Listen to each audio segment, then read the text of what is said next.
learned that in school. No. And that's that difference. So you talk about now, what is the biggest fears?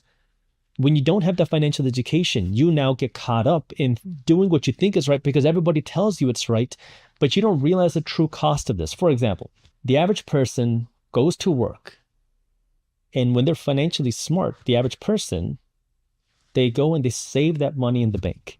Well, why do you save your money in the bank? So I can get paid some interest, right? Well, what if I told you that the average person is not getting paid interest? They're actually paying their bank interest. You're going to say, well, what are you talking about, Jaspreet? My bank says that they pay me 0.5%. They pay me 1%. It pays me 2% interest. No, you're being lied to. You're the one that's paying them interest.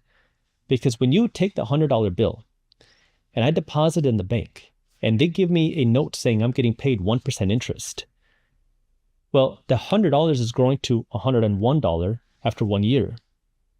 But the average inflation rate in America is 3%. And that's the reported inflation, not the real inflation that many people feel, because real inflation is actually higher than that. So if real inflation or reported inflation is 3%, my $100 grew to 101, but something that cost $100 now costs 103. You're losing money. I'm effectively poor, but that's not all. What happened with the bank? Because as soon as you take the $100 in the bank doesn't just keep the money in a vault.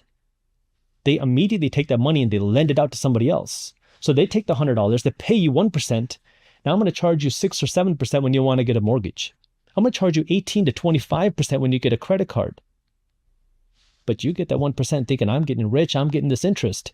But in reality, you're the one that's paying the interest because you are losing value. And right now, our economy is